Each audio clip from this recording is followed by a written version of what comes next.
test in the Jaguar I PACE. Here we go. Yikes. That is crazy.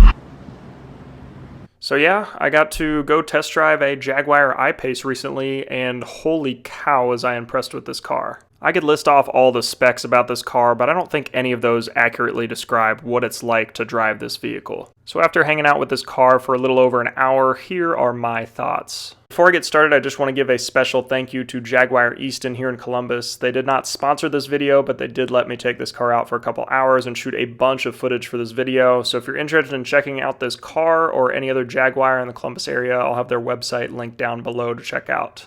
Now on with the video. So after driving around for about 10 minutes and just getting used to how the car drives, I felt more connected to the road than I ever have in an EV that wasn't a Tesla. The batteries in the I PACE sit pretty low in this car, right below the floor, giving that very low center of gravity that helps with handling. But even more impressive was the acceleration in this vehicle. We're at a red light here, gonna do a quick acceleration. It's only 35.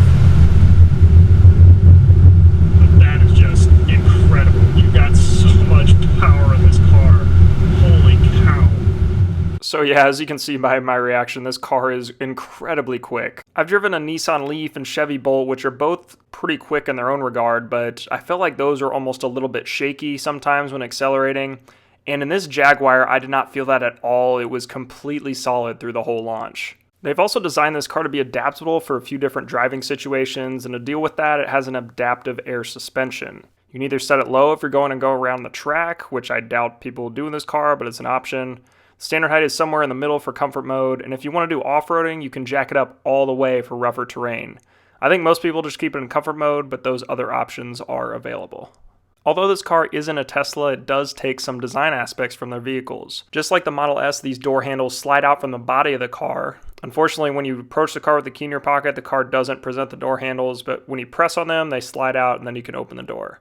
When you leave the car, you can either press the button again or lock it using the keys, and when you do, the mirrors also tuck in, so that's pretty handy. For some reason, the charging port doesn't lock. You can literally just walk right up and open up the charging port, but it does have DC fast charging, so that's an added perk as well. As for cargo space up front, there is an absolutely tiny frunk, and I would probably just keep a charging cable in there for emergencies, and other than that, I could probably only fit like a small bag. There's a decent sized trunk in the rear, and the seats also fold down if you need some more room. Covering the trunk though is this really odd rear window. Unlike other SUVs where there's a large flat rear window, the I PACE has a really small curved window. It's so small that I think it limits visibility when you're driving. Typically SUVs have pretty good visibility all around, but this car is really lacking here. I'm sure it's so the car is more aerodynamic, but I wish they designed this part a little bit better.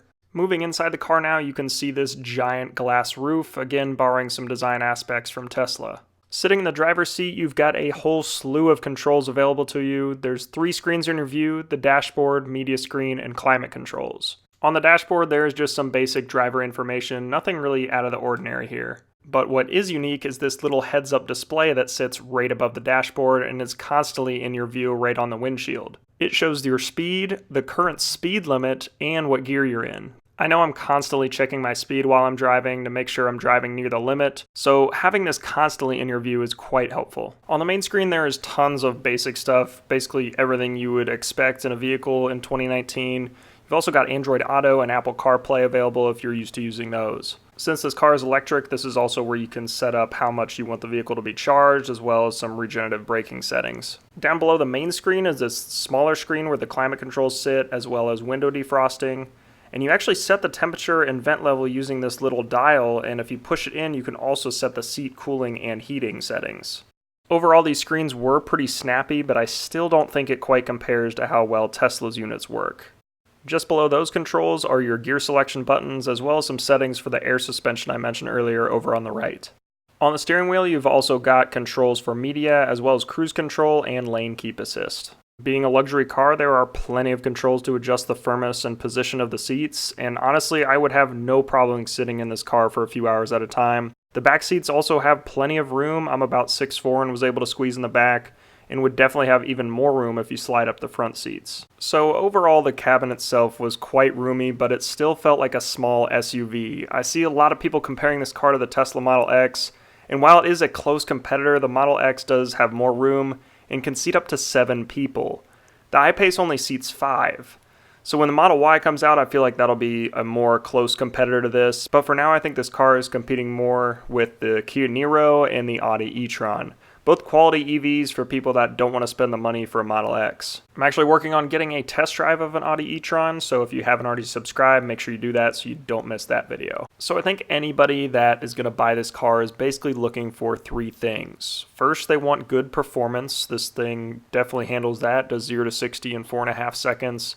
Handles like anything else. Second is just a luxury feel. I think some people are put off by Tesla's minimalist interior, and I think the I PACE really keeps a more classic luxury look to it that will impress just about anybody you're traveling with. And third, I think this car is just for somebody that wants a small SUV. Some people don't want a small Model 3 and don't want this large Model X, so this car really splits the difference there. With all that being said, this is without a doubt one of the best EVs I've driven that wasn't a Tesla.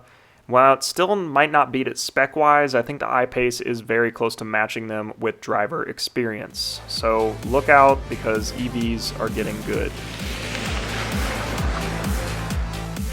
If you made it all the way here, that means you watched the entire video, so kudos to you. If you want to see more of what I do, go ahead and click on my face there, and that will bring you to my channel with all of my electric vehicle videos. And if you like what I do, definitely hit that subscribe button and like this video if you enjoyed it. I'll see you in the next one.